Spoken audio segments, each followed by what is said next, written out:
Shankar torch ধরেই রইল। সাপের চোখ দুটো জ্বলছে যেন দুটো আলোর দানার মতো। কি ভীষণ শক্তি ও রাগ প্রকাশ পাচ্ছে চাবুকের মতো খাড়া উদ্যত তার কালো মিশমিশে সরু দেহটাতে। শঙ্কর ভুলে গেল চারপাশের সব আসবাবপত্র, আফ্রিকা দেশটা তার রেলের চাকরি, মোম্বাসা থেকে কিসুমো লাইনটা তার দেশ, তার বাবা মা। সমস্ত জগৎটা শূন্য হয়ে গিয়ে সামনের ওই দুটো জলজলে আলোর দানায় পরিণত হয়েছে। তার বাইরে সব শূন্য, অন্ধকার, মৃত্যুর মতো শূন্য, প্রলয়ের পরের বিশ্বের মতো অন্ধকার। সত্য কেবল ওই মহাহিংস্র উদ্যত ফনা মাম্বা, যেটা প্রত্যেক ছোবলে 1500 মিলিগ্রাম তীব্র বিষ ক্ষতস্থানে ঢুকিয়ে দিতে পারে এবং দেবার জন্য উৎপিতে রয়েছে শঙ্করের দিকে। শঙ্করের হাত ঝিমঝিম করছে, আঙুল অবশ হয়ে আসছে, কনুই থেকে বগল পর্যন্ত হাতের কোনো সাড়া নেই আর। কতক্ষণ সে আর টর্চ ধরে থাকবে? আলোর দানা দুটো হয়তো সাপের চোখ নয়, জোনাকি পোকা কিংবা নক্ষত্র, কিংবা টর্চের ব্যাটারির তেজ কমে আসছে না। সাদা আলো যেন হলদেও নিস্তেজ হয়ে আসছে, কিন্তু জোনাকি পোকা কিংবা নক্ষত্র দুটো তেমনিই জ্বলছে। রাত না দিন, ভোর হবে না সন্ধে হবে। শঙ্কর নিজেকে সামলে নিলে ওই চোখ দুটোর জ্বালাময়ী দৃষ্টি তাকে যেন মোহগ্রস্ত করে তুলেছে। সে সজাগ থাকবে এই তেপান্তরের মাঠে, চেঁচালেও কেউ কোথাও নেই সে জানে।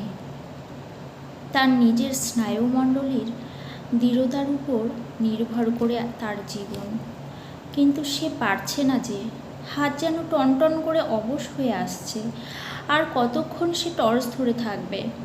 সাপে না হয় ছোবল দিক, কিন্তু হাতখানা একটু নামিয়ে আরাম বোধ করব এখন। তারপরেই ঘড়িতে ঢং ঢং করে 3টে বাজল। ঠিক রাত 3টে পর্যন্তই বোধহয় শঙ্করের আয়ু ছিল, কারণ 3টে বাজবার সঙ্গে সঙ্গে তার হাত কেঁপে উঠে নড়ে গেল। সামনের আলোর দানা দুটো গেল নিভে, কিন্তু সাপ কই? তাড়া করে এলো না তো। পরক্ষণেই শঙ্কর বুঝতে পারলে সাপটাও সাময়িক মোহগ্রস্ত হয়েছে তার মতো। এই অবসর বিদ্যুতের চেয়েও বেগে সে টেবিল থেকে এক লাফ মেরে অন্ধকারের মধ্যে দরজার আগল খুলে ফেলে দরজাটা বাইরে থেকে বন্ধ করে দিলে। সকালে ট্রেন এলো। শঙ্কর বাকি রাতটা প্ল্যাটফর্মেই কাটিয়েছে। ট্রেনের গার্ডকে বললে সব ব্যাপার। গার্ড বললেন, চলো দেখি স্টেশন ঘরের মধ্যে কোথাও সাপের চিহ্ন পাওয়া গেল না। গার্ড লোকটা ভালো। বলি তবে শোনো, খুব বেঁচে গিয়েছো কাল রাত্রে।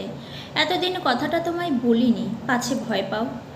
তোমার আগে যিনি স্টেশন মাস্টার এখানে ছিলেন, তিনিও সাপের উপদ্রবে এখান থেকে পালান।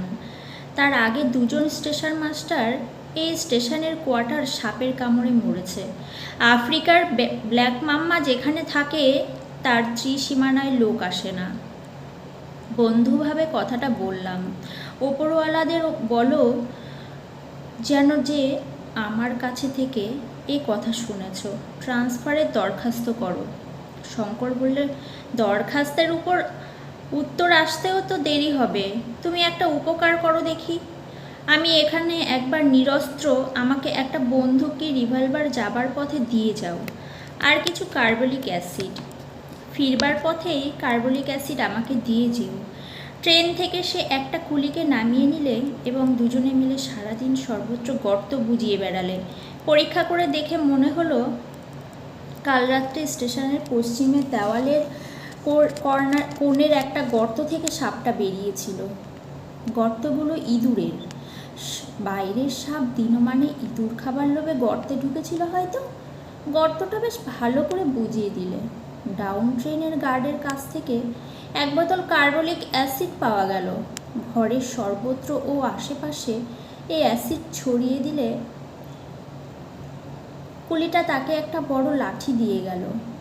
2-3 দিনের মধ্যেই রেল কোম্পানি থেকে ওকে একটা বন্দুক দিলে। চতুর্থ পর্ব জানতে হলে আমার ভিডিওতে চোখ রাখুন, সাবস্ক্রাইব করুন, আমাকে ফলো করুন। আমার পেজটিকে সুন্দর সুন্দর গল্প, কবিতা, উপন্যাস জানতে আমার পেজটিকে ফলো করুন। সবাইকে অনেক ধন্যবাদ। সবার জন্য শুভকামনা রইল।